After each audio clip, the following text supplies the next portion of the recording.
प्यारे बच्चों, आज की ऑनलाइन कक्षा में आपका स्वागत है। आज हम करने जा रहे हैं एनसीईआरटी कक्षा 10वीं प्रश्नावली 1.2। 1.2 का पहला सवाल हम देखेंगे। देखें, जिसमें प्रश्न नंबर 1, निम्न संख्याओं का अभाज्य गुणनखंडों के गुणनफल के रूप में व्यक्त कीजिए। आपके सामने ये संख्याएं दी गई है। प्रश्न संख्या 1 का पहला भाग 140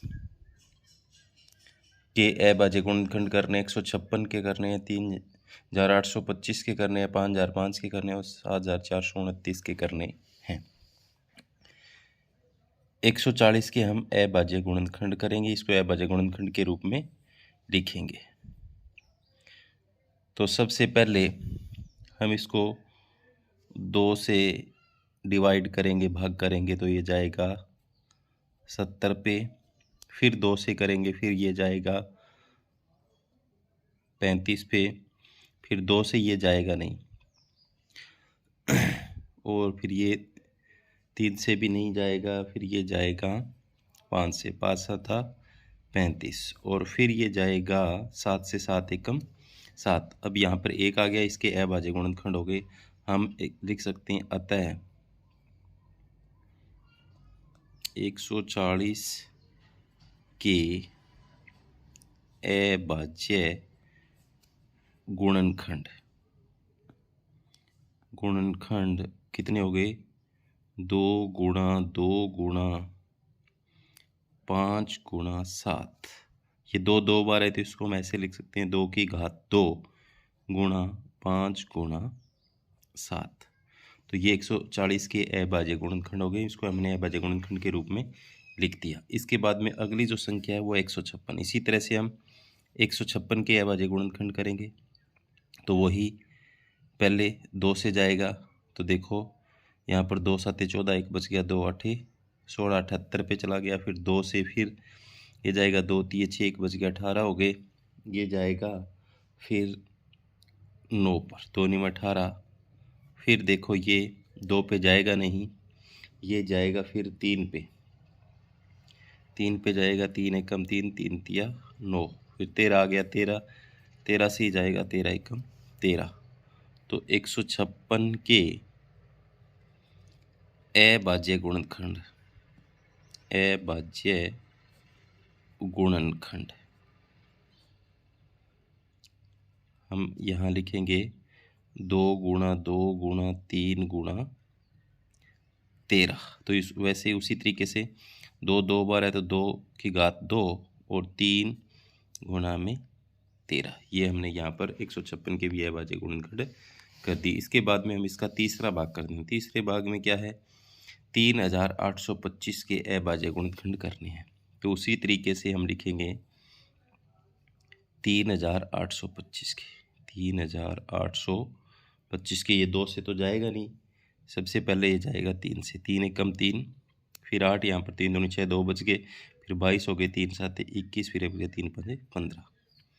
फिर ये 3 पर जाएगा, 3 चौके 12, फिर यहाँ 7, 3 दूनी 6, फिर 3 5 15। फिर कितने पर जाएगा? 3 पे, 3 एकम, फिर 3 पे, देखो 5 और 2 7 और 4 11, 3 पे नहीं जाएगा। फिर जाएगा ये 5 पे।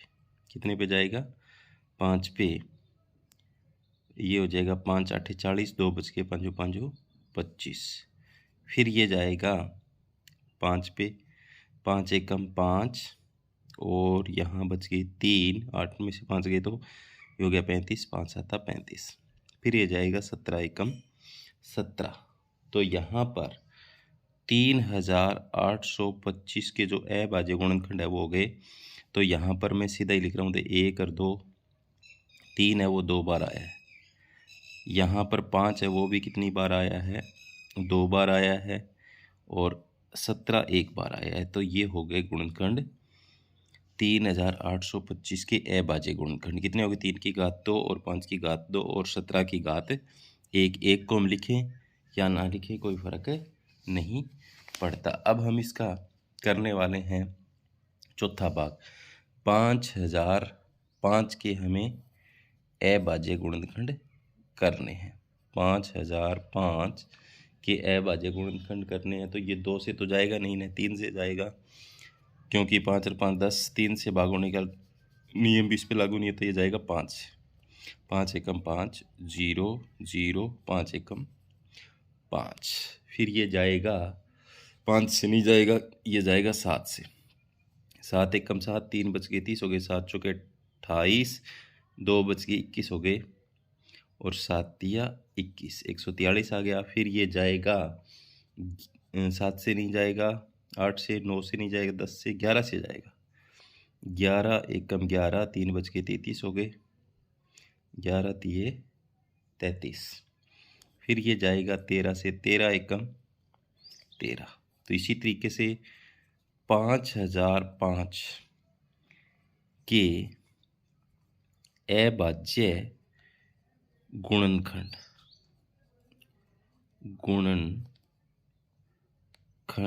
यहाँ पे हो गए 5 गुणा 7 गुणा 11 गुणा 13। ये हमने लिख दिया 5005 को अभाज्य गुणनखंड के रूप में। अब हम इसका पांचवा भाग देखते हैं। पांचवें भाग में भी हमें अभाज्य गुणनखंड के रूप में लिखना है इसको। तो 7429 के अभाज्य गुणनखंड करेंगे तो ये 2 से तो जाएगा नहीं, पहले 3 से भी नहीं जाता। 7 4 11, ये देखो इसका रूल नहीं लागू होता। ये 4 से भी नहीं, 5 से, 6 से भी नहीं जा रहा, 7 से नहीं जा रहा, 8 से नहीं जा रहा, 9 से भी नहीं, 10 11, ये जाएगा आपका 17 से।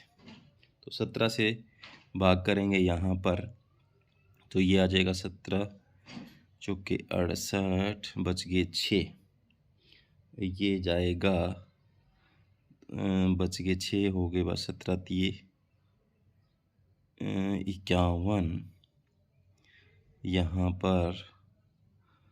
तो ये जाएगा 17 7 119। इसके बाद में ये फिर जाएगा 19 पे।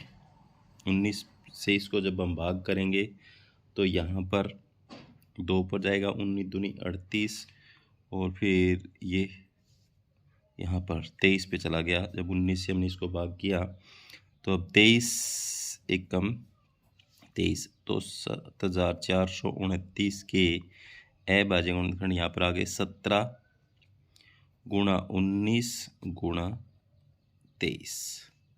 तो ये हमारे यहाँ पर इसका आंसर आ गया। इसके बाद में हम इसका दूसरा सवाल देखते हैं। दूसरे में क्या है, पूर्णांकों के निम्नलिखित युग्मों में से HCF तथा LCM ज्ञात कीजिए तथा इनकी जांच कीजिए कि दो संख्याओं का गुणनफल बराबर होता है HCF और LCM के गुणनफल के। तो पहले तो हम इसके क्या ज्ञात करेंगे, HCF और LCM ज्ञात करेंगे, फिर उसकी जांच करेंगे।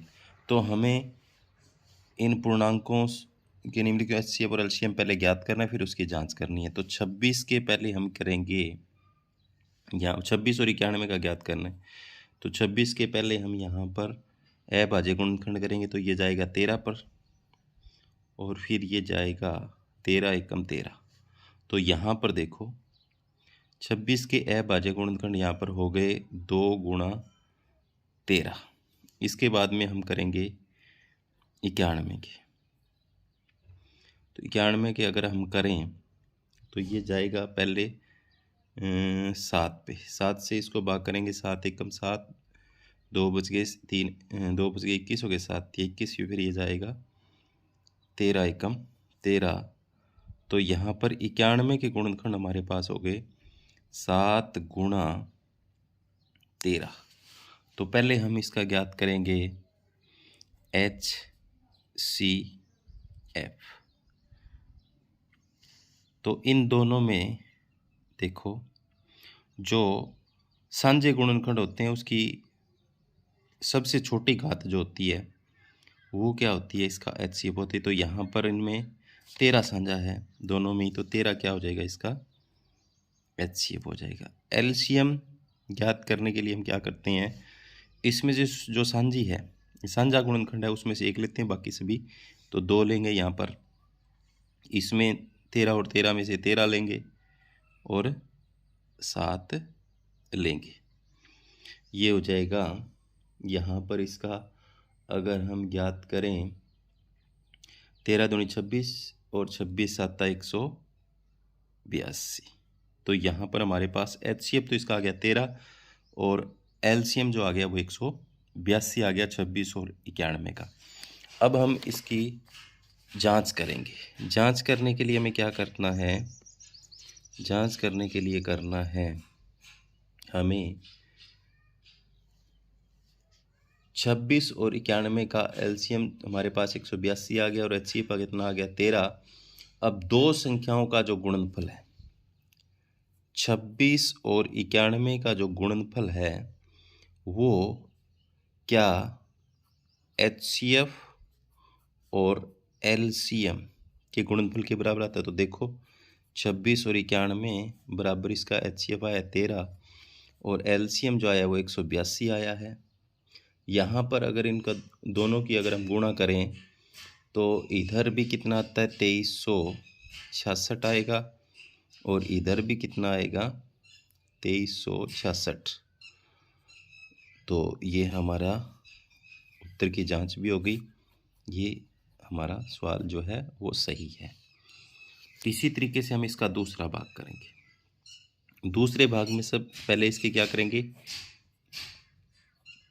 अभाज्य गुणनखंड करेंगे। पहले 2 से जाएगा, 2 से जाएगा तो 2 दूनी 4, 1 बच गया 11 हो गए, 2 पंजे 10, 2 पंजे 10, 255 आ गया। अब 2 से तो जाएगा नहीं, अब ये जाएगा 3 से। देखो 25 है तो 3 8 24, 1 बच गया 15 हो गए, 3 पंजे 15 और फिर ये जाएगा 3 से तो नहीं, 5 से जाएगा कितने पर 17 पर। फिर ये जाएगा 17 एकम 17। इसके बाद में हम 92 के करेंगे। 92 के करेंगे तो 92 में क्या है, पहले 2 पे जाएगा, 2 से जाएगा तो 2 चौके 8, 1 बच गया और ये हो गया 2 छक्के 12, 2 छक्के 12। अब जाएगा 2 से तो कितने पर 23 पर। फिर ये जाएगा 23 एकम 23। अब देखो हम यहाँ पर इसके गुणनखंड लिखते हैं 510 के, तो क्या हो गया 2 गुणा 3 गुणा 5 गुणा 17। 92 के लिखते हैं तो 92 के हो गए 2 गुणा 2 और गुणा 23। अब देखो इन दोनों में से जो साझा गुणनखंड है वो 2 ही है, उसकी सबसे छोटी घात जो होती है वो क्या होता है, इसका HCF होता है। तो HCF कितना आ जाएगा, यहाँ पर 2 ही आ जाएगा। LCM ज्ञात करने के लिए क्या करते हैं, जो साझा है इस और इसमें से तो हमें क्या लेना है, सिर्फ 1 लेना है, 2, बाकी जो बच गए सारे लेने। तो 2 बच गया यहाँ पर, 3 बच गया यहाँ पर, 5 बच गया यहाँ पर, 17 बच गया यहाँ पर और 23 बच गया यहाँ पर। तो यहाँ पर इधर लिख देता हूँ मैं, यहाँ पर LCM जो है वो कितना आ जाएगा, जब हम इनकी गुणा करेंगे तो गुणा करने पर जब इसकी गुणा हम अगर करते हैं तो 2 दूनी 4, 4 12, 12 5 60, 17 और 23 की गुणा हम अगर करेंगे तो इसका गुणा आ जाएगा 23 46 0 यानी 23,460। क्या आ गया, इसका LCM यहाँ पर आ गया। तो अब हमें जांच करनी है। जांच में क्या करनी है, दो संख्याओं का गुणनफल, संख्याओं का गुणनफल बराबर HCF गुणा LCM दर्शाना है। तो संख्याएं हमारे पास कितनी है, 510 गुणा 92 बराबर ये कितना है, 2 गुणा LCM कितना है 23,460। यानी HCF आया 2 हमारे पास और ये आया LCM। इन दोनों HCF 2 था और LCM इतना है, तो इन दोनों की क्या करनी थी, गुणा। गुणा करने पर यहाँ पर देखो 0 की 0, 51 और 92 की गुणा अगर हम करेंगे तो ये आ जाएगी 46 92। इसकी भी करेंगे 2 0 0, 2 छक्के 12, 1 7, 2 छक्के 8 और 1 9, 2 तिया 6, 2 दूनी 4। तो यहाँ पर भी बराबर आई है, तो ये हमारे उत्तर की जांच होगी। ये भी हमारा जो है वो सवाल है वो सही है। अब इसके बाद में हम इसका तीसरा भाग करेंगे। तीसरे भाग में भी हमें क्या ज्ञात करना है, HCF और LCM, और फिर उसके उत्तर की जांच करनी है। तो हम इसके पहले अभाज्य गुण करेंगे। 2 एकम 2, 1 बच गया 13 हो गए, फिर जाएगा 2 छक्के 12, 1 बच गया 2 8 16, फिर 2 से जाएगा 2 8 16, फिर 2 चौके 8, फिर 2 से जाएगा 2 चौके 8, 2 दूनी 4, फिर कितने पर जाएगा 2 पर, 2 दूनी 4, 2 एकम 2, फिर कितने पर जाएगा 3 पे, 3 7 21, और फिर जाएगा 7 एकम 7। तो फिर हम यहाँ पर गुणनखंड करेंगे किसके, 54 के। तो ये 2 पर जाएगा, 2 दूनी 4, 2 7 14, फिर ये जाएगा 3 से 3 निम 27, और फिर ये जाएगा 3 से 3 तिया 9, फिर ये 3 से जाएगा 3 एकम 3। तो यहाँ पर देखो मैं यहाँ लिख रहा हूँ 336 के गुणनखंड जो हो गए वो तो हो गए 2 गुणा 2 गुणा 2 गुणा 2, कितनी बार है, 1 2 1 2 3 4 बार आ रहा है, और 3 एक बार आ रहा है, और 7 एक बार आ रहा है। यहाँ पर 54 के गुणनखंड लिखें तो 2 गुणा 3 गुणा 3 गुणा 3, यही आ रहा है। तो हम पहले HCF ज्ञात करेंगे। HCF का क्या रूल है, जो दोनों में जो साझा है उसकी मिनिमम घात। यहाँ पर 2 साझा है, और यहाँ पर जैसे इस 3 को ले लिया हमने, यहाँ पर 3 साझा, बाकी कोई चीज़ साझी नहीं है। तो 2 भी लेना पड़ेगा यहाँ पर, और 3 भी लेना पड़ेगा। तो 2 3 6 क्या आ गया, इसका HCF आ गया। अब LCM में क्या करेंगे, जो साझा है उसमें से एक लेना है, इन 2 में से एक लेना है, और बाकी 2 को लिखेंगे। कितने 2 और हैं, 3। अब ये 3 तो लेने हैं, 3 और 3, और इसमें से एक लेना है, और ये 7 का 7 आएगा। जब इनकी गुणा करेंगे 2 दूनी 4, 4 दूनी 8, 8 दूनी 16, 16 तिया 48, और इनकी जब गुणा करेंगे, गुणा करने पर हमारे पास जो इसका LCM है वो आ जाएगा 2 दूनी 4, 4 दूनी 8, 8 दूनी 16, 3 तिया 9, 9 तिया 27, और 7। जब हम इनकी गुणा करेंगे तो हमारे पास आ जाता है 3024। तो इसका हमारे पास जो LCM है वो 3024 आ गया। वही जांच हम जांच करेंगे। तो जांच करने के लिए क्या करेंगे, 2 संख्याओं का गुणनफल, 2 संख्याओं का गुणनफल जो है वो किसके बराबर आता है, HCF गुणा LCM के बराबर आता है। तो 2 संख्या हमारे पास क्या है, 336 और गुणा में 54, बराबर इसका आया 6 HCF और LCM आया 3024। जब हम इनकी गुणा करेंगे दोनों तरफ, तो गुणा करने पर हमारे पास ये आ जाएगा 181, 44 आ गई इस तरफ वालों की 6 चौके 24, वारा ये भी आ जाएगी 181 और 44। तो दोनों तरफ बराबर आ रही है, तो ये भी हमारा आंसर जो है वो सही है। इस तरीके से हमने आज प्रश्नावली 1.2 के पहले 2 सवाल हल किए। आगे की क्लास में हम आगे के प्रश्न हल करेंगे। धन्यवाद। उम्मीद करता हूँ कि आपको समझ में आया होगा।